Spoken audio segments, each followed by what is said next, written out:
तारीख का एक और वाकया मैं आपके सामने बताऊं। दुनिया जानती है हजरत बिश्र हाफी को। अल्लाह अकबर। ये बिश्र हाफी कौन थे? जवानी की जिंदगी थी, शराब के शौकीन थे, शराब के नशे में जिंदगी गुजरा करती थी। अल्लाह अल्लाह, शराब के नशे में धुत होकर, मस्त होकर एक गली से गुजर रहे थे। नशे का खुमार था। रास्ते में एक पर्चा पड़ा हुआ देखा, जिस पर्चे पर बिस्मिल्लाहिर्रहमानिर्रहीम लिखा हुआ था।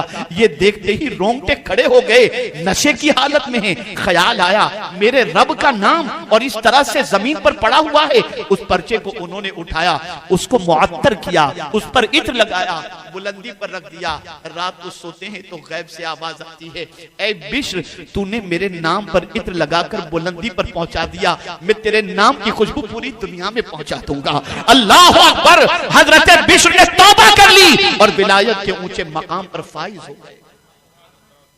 आप जरा सोचो, आप जरा गौर करो। ऐ रसूल गिरामी वकार सल्लल्लाहु तआला अलैहि वसल्लम के दीवानों, मायूस मत हो जाओ। दुनिया ठुकराती है, दुनिया की परवाह मत करो।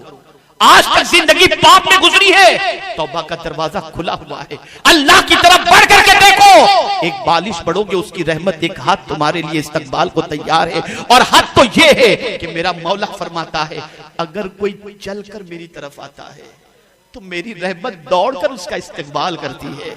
मुझे बताओ ऐ रसूल आज़म के दीवानों, फिर कौन सी चीज है जो खुदा की तरफ बढ़ने से हमें रोक रही है? आज हर घर पर मुसीबतें दस्तक दे रही हैं। आज परेशानियों के बादल हर सर पर मंडला रहे हैं। आज इत्मीनान और सुकून और चैन कहीं नजर नहीं आता। क्यों? इसलिए कि कुरान ने कहा, मा असाबका मिन मुसीबतिन फबिमा कसबत ऐदीकुम। और फिर आगे ये लफ्ज बता रहा है, ये अल्फाज बता रहे हैं, वयाफू अन कसीर। अल्लाह अकबर। प्यार छलक रहा है, मोहब्बत छलक रही है कि तुम्हें जो कुछ मुसीबतें पहुंचती हैं वो तुम्हारे हाथों की कमाई है। और बहुत सारे गुनाह तो ऐसे हैं जो मेरा मौला यूं ही माफ फरमा देता है।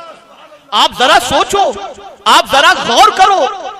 अगर हम ये सोचें, मेरे प्यारे आका सल्लल्लाहु तआला अलैहि वसल्लम के प्यारे दीवानों, अपने गुनाहों का एहतसाब करें, अपने गुनाहों के बारे में गौर करें, तो मैं आपको यकीन के साथ कह सकता हूं, एक कतरा पीने के भी हम हकदार नहीं हैं। हमारी जिंदगी गुनाहों में इतनी डूबी हुई है, लेकिन ऐ मेरे करीम तेरी अज़मतों पर कुर्बान, हजार हा गुनाहों में डूबे हुए होने के बावजूद उसने अपनी नेमतों से महरूम नहीं रखा। उसने अपनी नेमतों के दरवाजे हम पर बंद नहीं किए। मेरे प्यारे आका सल्लल्लाहु ताला अलैहि वसल्लम के प्यारे दीवानों, आप जरा सोचें, परवरदिगार जल्ल जलालुहु हमसे तौबा का मुतालिबा कर रहा है। इरशाद फरमाता है, मेरे बंदों मैं तुम्हें कामयाबी देना चाहता हूँ, कामरानी से हमकनार करना चाहता हूँ, मैं तुम्हें कामरानी के दरवाजे पर पहुंचा देना चाहता हूँ। आओ तुम्हें नुस्खा अता किया जा रहा है। कामयाबी कैसे मुमकिन है, कामरानी कैसे मुमकिन है? तो मेरे करीम ने फरमाया, वतूबू इलल्लाहि जमीअन अय्युहल मुमिनून लअल्लकुम तुफ्लिहून। तुम सब मिलकर अल्लाह की बारगाह में तौबा करो, सब मिलकर इज्तिमाई तौर पर अपने गुनाहों से माफी मांगो, तो होगा क्या? अल्लाह करीब तुम्हें कामयाबी से हमकनार फरमा देगा। फलाह और कामयाबी तुम्हारा मुकद्दर बन जाएगी। ऐ रसूल आज़म सल्लल्लाहु तआला अलैहि वसल्लम के दीवानों, मैं तौबा के हवाले से एक बहुत छोटी सी बात, लेकिन मानवी एतबार से बहुत बड़ी बात है। हजरत अब्दुल्लाह तस्तरी रहमतुल्लाह तआला अलैह से किसी ने पूछा कि हजरत तौबा का तरीका क्या है? तौबा का तरीका क्या है? इरशाद फरमाते हैं, जिस तरीके से अल्लाह के फरमान को तूने पीट कर दिया था, यानी अल्लाह के फरमान की तरफ तेरा अल्लाह के फरमान की तरफ तेरा चेहरा नहीं था, और रब का फरमान सुनता और पीट करके चला जाता, तो अब उस पीठ को तू अल्लाह के फरमान की तरफ करने की बजाय अल्लाह के फरमान की तरफ अपना चेहरा कर दे। यही सही मानो में तौबा है। कि मौला तू जो फरमाएगा मैं वो करूंगा, मैं आज के बाद तेरी नाफरमानी से बचूंगा। मेरे प्यारे आका सल्लल्लाहु ताला अलैहि वसल्लम के प्यारे दीवानों, आप जरा देखें, मैंने शराब के हवाले से बताया, सूद के हवाले से बताया, ऐसे ही मैं आपको बताऊं इश्क मजाजी के हवाले से भी आप देखें, ताकि आप महसूस कर सकें कि सोसाइटी में इस किस्म के गुनाह में अगर कोई गिरफ्तार है तो अगर वो तौबा कर ले तो मौला किस तरह से करम की नजर फरमाता है। अल्लाहु अकबर। हजरत अब्दुल्ला इब्न मुबारक रज़ी अल्लाहु मौला तबारक व तआला अन्हु तौबा से पहले एक बांदी की मोहब्बत में गिरफ्तार थे। कौन? हजरत अब्दुल्ला इब्न मुबारक के इमाम आजम अबू हनीफा रहमतुल्लाह ताला अलैह फरमाते हैं, अगर कयामत में मौला ने पूछा क्या लाए हो तो अब्दुल्ला इब्न मुबारक को पेश कर दूंगा। कितने अजीम मुहद्दिस थे, लेकिन एक बांदी की मोहब्बत में गिरफ्तार थी। एक रात इशा की नमाज के बाद उस बांदी से बात हो चुकी होती है कि आज तू अपना जलवा दिखाने के लिए आएगी और मैं जो है तेरे घर के पास आकर हम एक दूसरे को देखते रहेंगे, एक दूसरे के दीदार के लिए, एक दूसरे को देखने के लिए मोहब्बत की बुनियाद पर वहां पहुंच जाते हैं। अल्लाह अल्लाह, दोनों एक दूसरे को देख रहे होते हैं, यहां तक कि सुबह की अजान हो जाती है। अब्दुल्ला इब्न मुबारक के दिल में ख्याल पैदा हुआ कि शायद ये इशा की अजान होगी, लेकिन देखा कि सूरज निकल रहा है तो दिल ने कहा अल्लाह अल्लाह, ये क्या मैंने पूरी रात एक इश्क मिजाजी के अंदर, लड़की की मोहब्बत के अंदर मैंने पूरी रात खड़े रह करके गुजार दी। अब्दुल्ला कयामत में अगर मौला ने पूछ लिया इस एक रात के हवाले से तो मैं क्या जवाब दूंगा? काश कि मैं ये पूरी रात अल्लाह की बंदगी में गुजार देता तो मेरा मौला न जाने कितना ऊंचा मकाम अता कर देता। बस उसी वक्त दिल ने अंगड़ाई ली, जमीन की आवाज पर लब्बैक कहा और सच्चे दिल से तौबा कर ली। निकल पड़े इल्म हासिल करने के लिए। अब ये निकल पड़े, जा रहे हैं, थोड़ा सा रास्ता क्रॉस किया, कुछ रास्ता उन्होंने तय किया होगा। इतने में आप जानते हैं सूरज जो है बड़ी तेजी के साथ आसमान पर उभरता हुआ दिखाई दे रहा है और यहाँ तक कि सूरज की किरणें और तपिश आहिस्ता आहिस्ता जमीन पर आ रही है, इंसानों को झुलसा रही है। इतने में उन्होंने महसूस किया कि एक बादल का टुकड़ा ऊपर की तरफ आया और उसी मौके पर एक अल्लाह के बरगुज़ीदा बंदे एक तरफ से निकले और हजरत अब्दुल्ला इब्न मुबारक के साथ हो गए। दोनों साथ चल रहे थे, बादल का टुकड़ा दोनों के सरों पर था। अब्दुल्ला इब्न मुबारक रज़ी अल्लाहु मौला तबारक व तआला अन्हु ये सोचने लगे कि मेरे साथ जो ये बुजुर्ग चल रहे हैं, शायद इनकी नेकी की वजह से ये बादल का टुकड़ा हमें सूरज की गर्मी से बचा रहा है। कुछ रास्ता तय किया और उसके बाद दोनों के रास्ते जुदा हुए। तो क्या देखते हैं कि जब दोनों के रास्ते जुदा हुए तो हजरत अब्दुल्ला इब्न मुबारक के साथ साथ बादल का टुकड़ा चलने लगा, उस बुजुर्ग के साथ नहीं। तो वो बुजुर्ग आए, ए अब्दुल्ला जरा ये बताओ तुम कौन सी नेकी करते हो जिसकी वजह से ये बादल का टुकड़ा तुम्हें सूरज की गर्मी से बचा रहा है? हजरत अब्दुल्ला इब्न मुबारक की आंखों से आंसू जारी थे। फरमाते हैं मेरे दामन में कोई नेकी तो नहीं, आज मैंने सच्ची तौबा की है तो मुझे यकीन है कि जब उस तौबा को मेरे मौला ने कबूल फरमाकर मुझे सूरज की गर्मी से बचा लिया है तो जहन्नम की आग से भी मुझे बचा लेगा। ऐ रसूल आजम के दीवानों, जरा महसूस करो, जरा सोचो, अपने रब की करम नवाजियों पर कुर्बान हो जाओ कि मेरा मौला तौबा करने वाले बंदे को किस तरीके से कबूल फरमाता है। ऐ रसूल गिरामी वकार सल्लल्लाहु अलैहि वसल्लम के दीवानों, हजरत फुज़ैल बिन अयाज की जिंदगी देखो। वक्त की अजीम मुहद्दिस, वक्त की अजीम इमाम,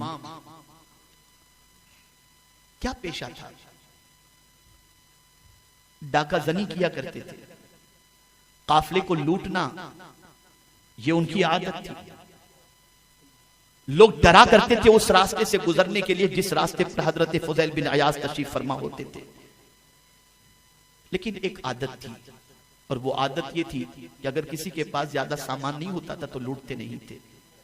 अगर सिर्फ खवातीन और बच्चे होते थे तो लूटते नहीं थे।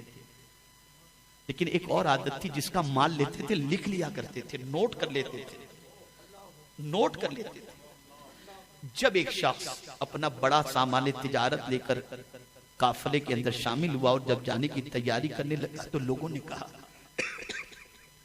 अपनी हिफाजत का इंतजाम भी कर लो, तुम्हें मालूम है कि तुम जिस रास्ते से गुजरोगे फुज़ैल बिन अयाज वहां पर ताक लगा करके बैठते हैं और जब कोई गुजरता है तो उस काफले को लूट लेते हैं। अगर तुम भी गए तो शायद तुम्हारा काफला भी, तुम्हारा सामान भी लूट लें, तो जरा तुम संभल करके जाना, कुछ इंतजाम करके जाना। उस काफले में शरीक होने वाले ताजिर ने कहा मैंने इंतजाम कर लिया है, कहा क्या इंतजाम कर लिया? कहा एक बहुत अच्छी तरह से कुरान पढ़ने वाले कारी को साथ में ले लिया हूँ, वो रास्ते भर कुरान पढ़ता रहेगा और मैं उसके साथ चलता रहूंगा। काफिला रवाना हुआ। अब जब फुज़ैल बिन अयाज़ जहां पर ताक लगा करके बैठते थे, उस जगह के करीब जब ये काफिला पहुंचता है तो कारी कुरान ने पढ़ा, अलम यानी लिल्लज़ीना आमनू अन तख़शा क़ुलूबुहुम लिज़िक्रिल्लाह। क्या ईमान वालों के लिए वो वक्त नहीं आया कि उनके दिल अल्लाह की खशियत, अल्लाह के जिक्र की वजह से लरस जाएं? बस ये आयत का तर्जमा मफहूम है। इतना सुनना था कि फुज़ैल बिन अयाज़ जो बिल्कुल घाट में बैठे थे कि जैसे ही यहाँ से कोई काफिला गुजरे और मैं लूट लूं, इसे भी लूटने का इरादा था। लेकिन कारी कुरान की ज़बान से जब ये आयत सुनी, लरस गए और कहा हाँ हाँ, ईमान वाले के लिए वक्त आ चुका है कि वो अल्लाह के डर से अपने कल्ब को मुनव्वर मुजल्ला करे। रोने लगे और रोने के बाद मेरे प्यारे आका सल्लल्लाहु ताला अलैहि वसल्लम के प्यारे दीवारों, जितनों के नाम उनकी फहरिस्त में मौजूद थे और जितनों का सामान उन्होंने लूटा था, सबका सामान सबको अता कर दिया गया। और मेरे प्यारे आका सल्लल्लाहु अलैहि वसल्लम के प्यारे दीवारों उसूल इल्म के लिए निकले, मस्जिद नबवी शरीफ की तरफ निकले और वहां जाने के बाद दर्स हदीस उन्होंने हासिल किया। और जानते हैं, जब हजरत फुज़ैल के सामने कोई लफ्ज़ अल्लाह कहता तो फुज़ैल बिन अयाज़ का वजूद कांपने लगता, लरसने लग जाता। और जब हजरत फुज़ैल बिन अयाज़ का विसाल हुआ तो दुनिया ने कहा, आज फुज़ैल इस दुनिया से नहीं गए, अल्लाह का खौफ इस दुनिया से चला गया। वक्त के अजीम वली बने।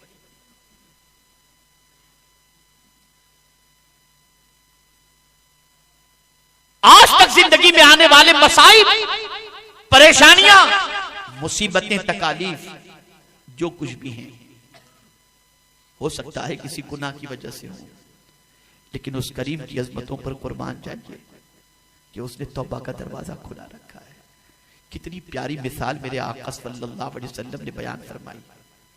तौबा करने वाले से अल्लाह किस तरह मोहब्बत फरमाता है, बल्कि तौबा करने वाले से मेरा मौला किस तरह खुश होता है, खुश होता है। जरा उसे समझें। मेरे आका सल्लल्लाहु अलैहि वसल्लम फरमाते हैं, अगर कोई शख्स सफर पर रवाना हो, उसके पास सवारी का सामान भी हो, सामान्य सफर भी हो, मिसाल के तौर पर उसके पास ऊंट है, ऊंट पर उसने अपने सफर का सामान रख दिया और रवाना हो। बहुत गौर से सुनिएगा, गौर से सुनिएगा। और वो अपनी सवारी के साथ सफर पर रवाना हुआ और जब काफी सफर उसने तय कर लिया और जंगलों बयाबान से जब वो गुजर रहा था, थकान महसूस हुई और थकान के बाद उसने सोचा मैं थोड़ा सा आराम कर लूं। उसने जंगलों बयाबान के अंदर अपनी सवारी को दरख्त से बांधकर दरख्त के नीचे आराम से सो गया। अब जब आंख खुली, सवारी गायब, सवारी भी गायब और सवारी पर जो सामान्य सफर था वो भी साथ में गायब। अब आप मुझे बताइए, ऐसा शख्स जंगल के अंदर कितना परेशान होगा, कितना परेशान होगा। अब वो अपनी सवारी की तलाश में निकले और तलाश करते करते थक जाए और थकने के बाद जब उसे सवारी न मिले और उसी जंगलों बयाबान के अंदर वो ये सोचे कि अब पता नहीं क्या होगा और थक करके फिर सो जाए और अचानक जब उसकी आंख खुले तो उसका सामान्य सफर भी सामने और सवारी भी सामने। सरकार फरमाते हैं, बताओ उस मुसाफिर को अपना खोया हुआ ऊंट और सामान्य सफर देखकर कितनी खुशी होगी। साहबा ने कहा उसकी खुशी की इंतहा न होगी। सरकार फरमाते हैं, जितनी खुशी उस मुसाफिर को अपने सामान्य सफर को और सवारी को देखकर होती है, उससे ज्यादा तौबा करने वाले से मेरे मौला को खुशी होती है कि वो बंदा जो मुझसे दूर था तौबा के जरिए मुझसे करीब हो गया। तो ए रसूल आजम सल्लल्लाहु ताला अलैहि वसल्लम के दीवानों, आज हमारी परेशानियां, आज हमारे दरवाजों पर मुसीबतों का दस्तक देना, आज तूफान बदतमीजी, आज हमें जिल्लत और रुसवाई के अभी गार के अंदर डालने के मंसूबे, ये सारी चीजें हो रही हैं। तो इसमें यह न समझा जाए कि गैरों की मंसूबा साजी है, कहीं हमारे गुनाहों का भी दखल है, कहीं हमारे पाप का भी दखल है। लेकिन अभी गरगरा, अभी तक हमारे हलक के नीचे रूह अटकी नहीं है। अभी सूरज जो है वो मशरिक की बजाय जाए मगरिब से तुलू नहीं हुआ है, इसलिए सच्चे दिल से तौबा कर लो। और मेरे मौला की बारगाह के अंदर, मेरे मौला की बारगाह में जब कोई सच्चे दिल से तौबा करता है, अल्लाह ताला उसके ज़मीर का बोझ हल्का कर देता है। आप जानते हैं मेरे प्यारे आका सल्लल्लाहु अलैहि वसल्लम के प्यारे दीवानों, गुनाहों की वजह से ज़मीर बोझल हो जाता है, गुनाहों की वजह से ज़मीर पर बोझ रहता है, गुनाहों की वजह से तबीयत के अंदर बड़ी अजीब बेकरारी होती है। लेकिन जैसे ही आंसू बहते हैं, जैसे ही गुनाहों को याद करके इंसान अपनी आंखों से आंसू बहाता है, ज़मीर का जंग धुल जाता है, तबीयत हल्की हो जाती है, बेकरारी दूर हो जाती है। बल्कि मैं आपको बताऊं, उम्मुल मुमिनीन हजरत आयशा सिद्दीका रज़ियल्लाहु ताला अन्हा ने मेरे आका से पूछा, या रसूल अल्लाह सल्लल्लाहु ताला अलैहि वसल्लम, क्या कोई ऐसा बंदा भी है जिससे कब्र में सवाल जवाब ना हो, महशर के सवालात और जवाबात से महफूज हो जाए? मेरे आका ने फरमाया, हाँ आयशा, वो एक बंदा जो अपने गुनाह को याद करके रोए, अल्लाह उसे कब्र के सवाल से महफूज रखेगा। आप जरा सोचो, अपने गुनाहों को याद करके रहो, अपने गुनाहों को याद करके अल्लाह की बारगाह में गिरफ्तारी करो। हजरत अब्दुल्ला इब्ने मुबारक ही के हवाले से, हजरत इब्राहिम इब्ने अदहम के हवाले से, अल्लाह अकबर, हजरत इब्राहिम इब्ने अदहम रहमतुल्लाह ताला अलैह गली के एक किनारे पर खड़े होकर के रो रहे थे, काफी आंसू बहा रहे थे। एक बुजुर्ग दूर से मुशाहिदा कर रहे थे कि इस जगह पर खड़े होकर ये नौजवान रो रहा है। काफी देर तक देखते रहे, फिर ख्याल आया शायद इसकी कोई चीज गुम गई होगी, इसकी वजह से ये रो रहा है, या कोई रिश्तेदार गुम गया होगा, इसलिए इस जगह पर खड़े होकर के रो रहा है। लेकिन काफी देर तक जब वो बंदा वहां से हरकत नहीं करता और जुम्बिश उसको नहीं होती, तो हजरत इब्राहिम इब्ने अदहम करीब पहुंचे और इरशाद फरमाते हैं, नौजवान क्यों रो रहा है, क्या वजह है रोने की? अर्ज करते, हुजूर मैं क्या बताऊं, यही वो जगह है जहां मुझसे एक बार गुनाह हुआ था, और मैं जब आज यहां पहुंचा हूं तो मुझे वो गुनाह याद आ गया। कल बरोज़े क़यामत अगर जमीन का ये जप्पा मेरे खिलाफ गवाही देगा तो मैं अपने मौला की बारगाह में क्या जवाब दूंगा? इस तसव्वुर ने मुझे रुला दिया है, मैं रो रहा हूँ, बेचैन हूँ। पता ये चला मेरे प्यारे आका सल्लल्लाहु अलैहि वसल्लम के प्यारे दीवानों, गुनाह को याद करके मुस्कुराना नहीं चाहिए। वो कितनी अच्छी जिंदगी थी, वो जवानी कितनी अच्छी थी जिसमें ऐश मौज करते थे, यूनिवर्सिटी की लाइफ, कॉलेज की लाइफ। नहीं नहीं, मेरे प्यारे आका सल्लल्लाहु अलैहि वसल्लम के प्यारे दीवानों, गुनाह जब भी याद करो, अल्लाह की बारगाह में पेशी को भी याद करो और उस करीम की बारगाह से उम्मीद रखो कि परवरदिगार जल्ल जलालहू अपने हबीब के सदक़े में सच्ची तौबा करने वाले की तौबा को कबूल फरमाता है। तो जहां सजदे के जरिए विलायत मिलती है, रोजे के जरिए विलायत मिलती है, तिलावत के जरिए विलायत मिलती है, हज के जरिए विलायत मिलती है, माँ बाप की दुआ के जरिए विलायत मिलती है, इसी तरीके से अगर कोई सच्चे दिल से तौबा कर ले तो मेरा मौला अपने दोस्तों में उसे शामिल फरमा लेता है और उसे विलायत अता फरमाता है। अल्लाह वालों का आलम तो ये है कि वो नेकी करके भी अल्लाह से रोते। हम गौसे पाक की याद बनाते हैं, बारगाहे गौसियत माब में खराज अकीदत पेश करते हैं। वो गौसे पाक जो शिकम मादर से वली बन करके जलवा कर हुए, वो गौसे पाक जो शिकम मादर से 17 पारे के हाफिज पैदा हुए, वो गौसे पाक जो 40 साल तक इशा के वुजू से जिन्होंने फज्र की नमाज अदा फरमाई, वो गौसे पाक जिनकी माँ भी वलिया, जिनके वालिद भी वली, जिनके नाना भी वली, पूरा खानदान वलियों का खानदान नजर आता है। आप अंदाजा लगाएं, उसके बावजूद मेरे गौसे पाक काबतुल्लाह शरीफ के दरवाजे पर पहुंचते हैं तो अपना सर काबे के दरवाजे पर रख करके कहते हैं, ए अल्लाह अब्दुल कादिर के गुनाहों को माफ फरमा दे।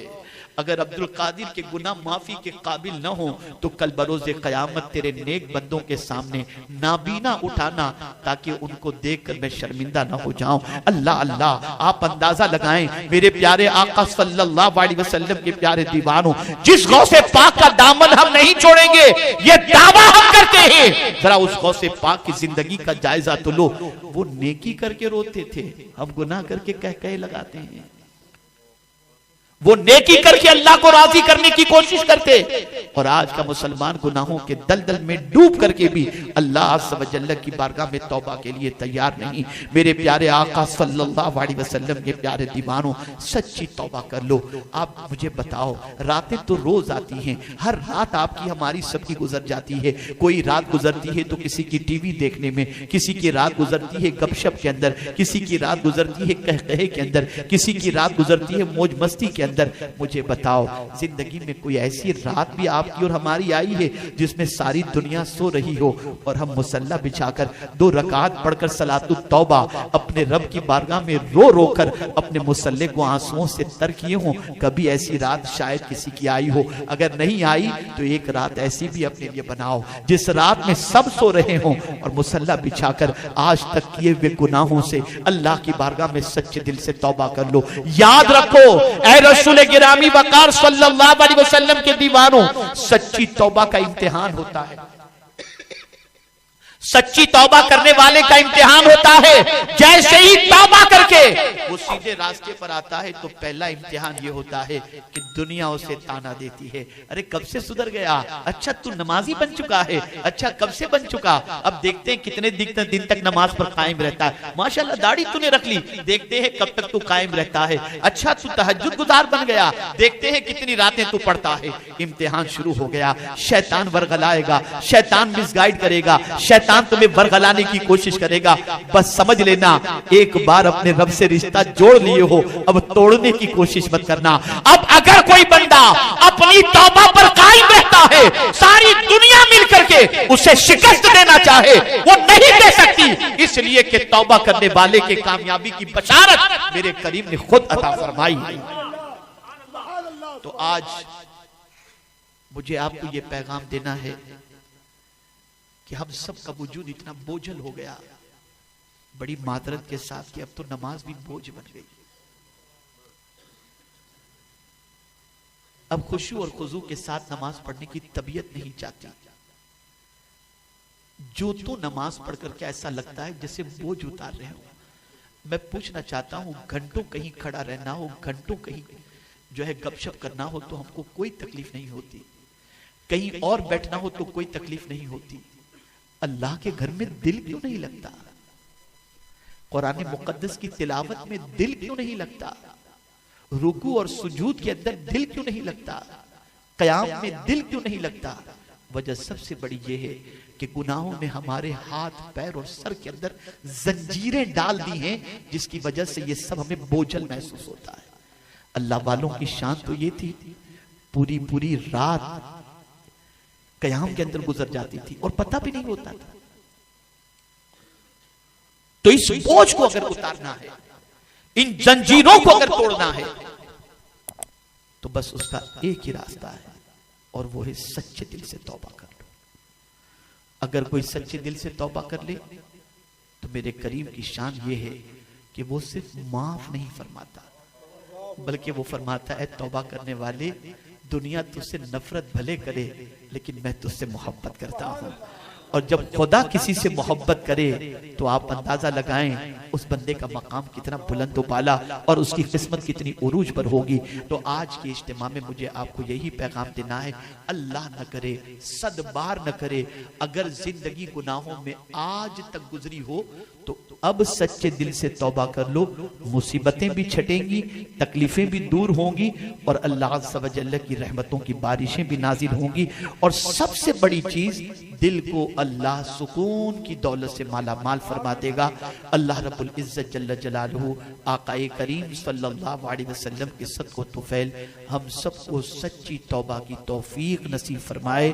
और ये भी याद रखें, अगर कोई सच्ची तौबा करे तो उसकी बरकतें कुरान और अहादीस की रोशनी में क्या हैं, जिंदगी रही तो फिर मैं कभी अर्ज करूंगा। हालांकि मुझे आज मोमिन की तीसरी सिफत का तज़किरा करना था, लेकिन चूंकि थकावट, सफ़र, शब बेदारियां और मसरूफियात की बुनियाद पर मैं उस हवाले से सही तौर पर मुताला न कर सका, इसलिए आज मैंने इस मौजू पर गुफ्तगू की है।